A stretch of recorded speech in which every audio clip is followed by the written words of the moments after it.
everyone and welcome to Saurav's classes. In today's class we are going to talk about, we are going to solve exercises based on sentence completion, and as you know, sentence completion is just like fill in the blanks. So the basic thing that you need to know over here is vocabs. So you need to improve your vocabs, daily practice new words, and then only you will be able to score very good marks in this section. This section is quite scoring in the SAT examination, on the TOEFL examinations, and whichever examinations you're about to give. If you really want to score well in the English section, you need to improve and work on your vocabs. Daily practice and learn at least 10 to 20 words. It should be your job. Otherwise, it's really difficult to score good marks in the English portions. Okay, so do practice like that and you will definitely achieve good marks. Let's come back to today's class's discussion. Now, today's class will be based on sentence completion, and these kind of questions normally come in the SAT examinations English portion. So today let us check how you can solve these questions. Now, in every class we are going to solve 5 questions, otherwise our classes will get a bit longer, so I would only focus on 5 sentences each class. Let us start with number 6, and it says the grand old hotel room was adorned with quite elaborately carved furniture of the Baroque period, and with its irreverent flowing lines was breathtakingly dash. So we need to put a word that best describes this beautiful, detailed definitions of these furnitures and lines and all these decorations of this grand old hotel room. All right, so let us check the words that we are provided with. Now, first one says linear. What do you understand by linear? You all must have heard this word linear in your mathematics portion. That's linear geometry and all, linear algebra and all. So over here, basically linear means kind of in a straight line, you can say, or you can say like nearly straight line. That's linear. Okay. But obviously linear won't go over here, so I would be striking it out. What about number 2, articulate? Now, articulate means kind of eloquent or fluent. So obviously articulate won't go. So I'm striking it out too. What about ornate? Now, ornate means kind of elaborate or decorated. Obviously, if I put ornate over here, it will go. It will sound like breathtakingly ornate, like breathtakingly beautiful and decorated. All right. So definitely ornate will go, but as we know that we need to choose the best suitable option from the multiple choices given, we need to just go through all the options. All right. Now, the next option is carnival. Now, what is carnival? Carnival means festival, procession that is going on. So carnival won't go. So I'm striking it out. Next is polished. Polished, you all know. Polished means shiny and smooth and all, like clean. Definitely this won't go, because we have found the best word already. Ornate is much better word than polished. So this won't go. So ornate is the best option. All right. So let us move over to the next question now.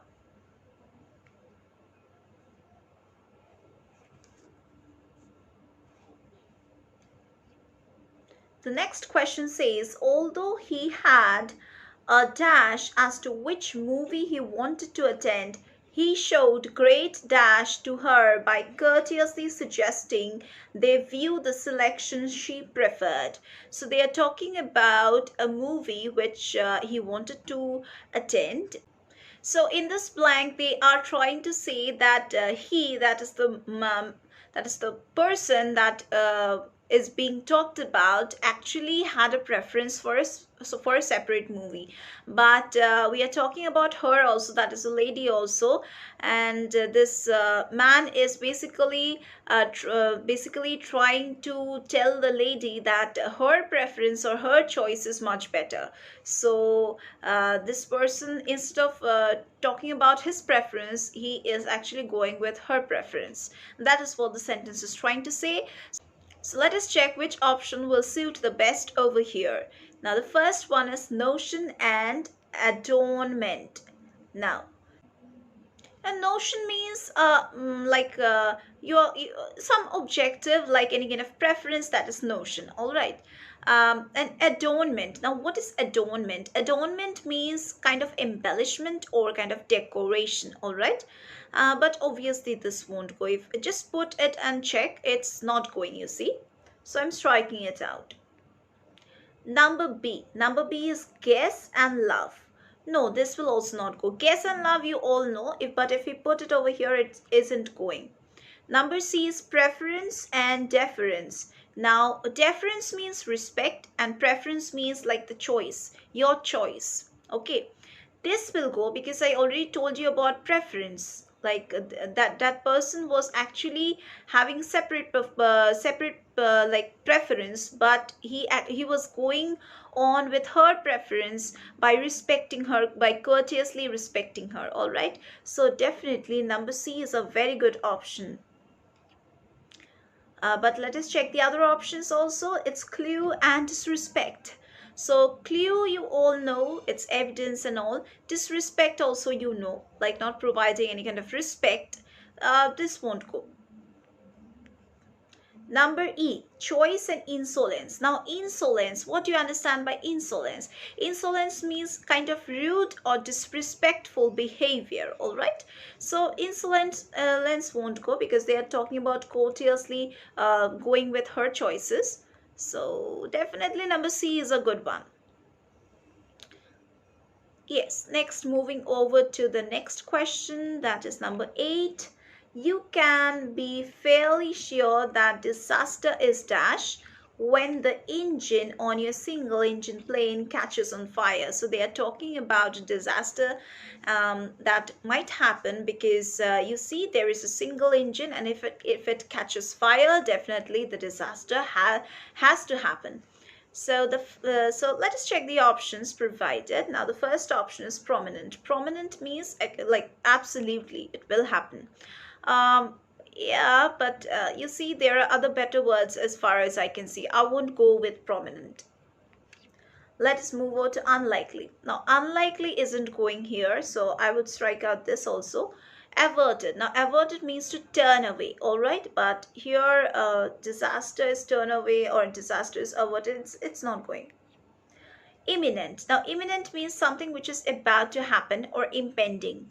So I would go with imminent because disaster is impending if the single engine plane catches on fire. So it's impending disasters or a disaster which is about to happen. Okay, next is futuristic. Futuristic, you know what is futuristic? Futuristic means like having or like involving very modern technology or any kind of design. So this won't go because they're talking about a single engine plane. So the best option was number D. All right, let us move over to the next question.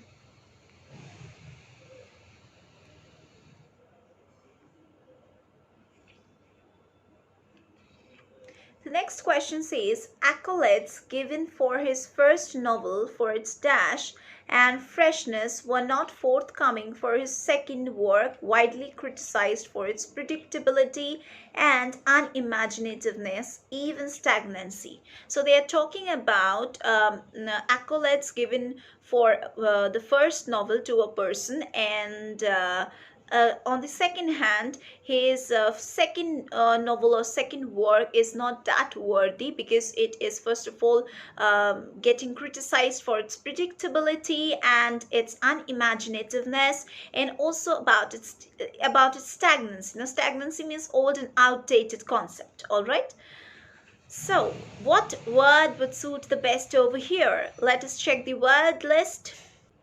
Now the word list has the first word originality. Obviously I would go with originality. Let me put originality and just check. Accolades given for his first novel for its originality. Yes, he was given accolades for his first novel's originality. Okay, I forgot to tell you about accolades. Now, accolades means any kind of honor or recognition. Okay, I just told you the meaning of accolades. Accolades means any kind of honor or like a recognition. All right. Now, next is monotones. Now, monotones means kind of a continuing sound. So obviously this won't go over here. So I'm striking it out. Now, redundancy is in number C. What do you understand by redundancy? Now, redundancy means the state of like being not or like no longer needed, or no one is finding you useful. That is redundancy. Like no longer required or no longer needed. That is redundancy. Obviously, this won't go.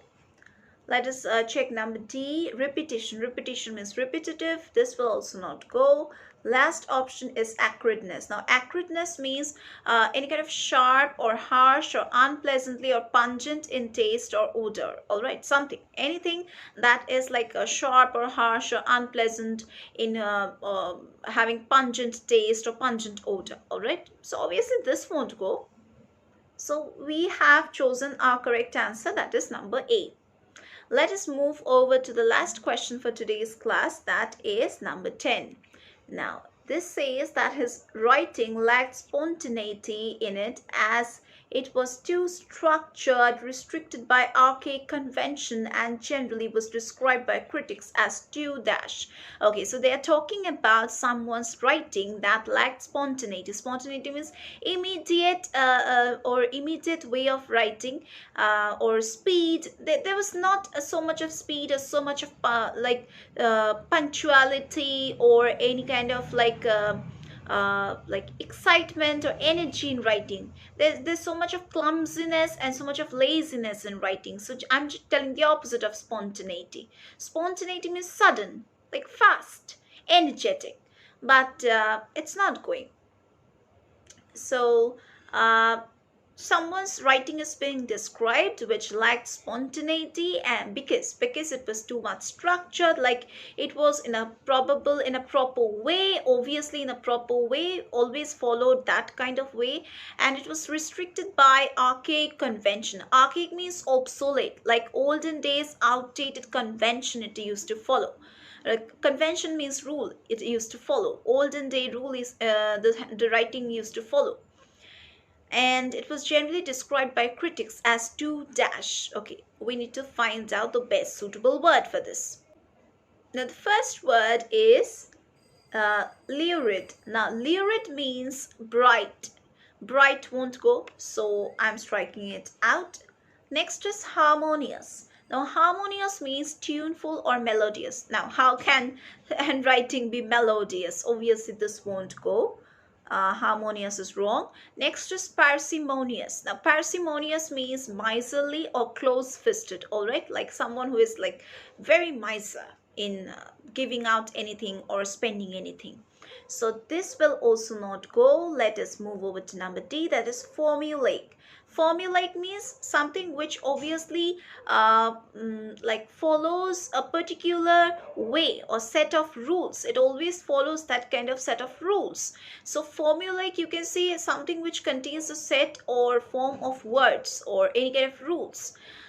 Over here, it is, if we check the sentence once again, they are talking about a type of writing which follows a proper convention, like any kind of archaic or olden day convention. So we can say the formulaic will definitely describe this gap in a very good way. So I would go with number D as the correct option. One option is left, that is digressive. Now, digressive means something which is characterized by digression. All right, so what does digression means? Digression means something which tends to depart from the subject, like from the original subject is going over to some other subject.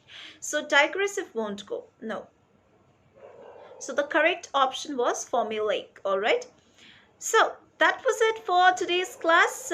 We are going to meet once again in our other classes with more such discussions and solutions. So in order to practice with me and solve questions with me, you can just follow us, and you can also enroll in our classes. You can log on to www.sauravsasclasses.com. That's the official website, or you can also call us in the number which is provided in the description box below.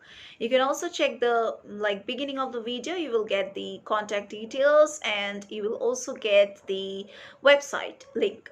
So do join our classes to get the benefits of live lectures, recorded lectures portal access, then solutions to previous year's question papers, and solutions to the unsolved papers and sample papers, crash course facilities, doubt clearing sessions, study materials, and scholarship, and yeah, worksheets and mock tests also. So that's it for today's class. We're going to meet once again in our next classes.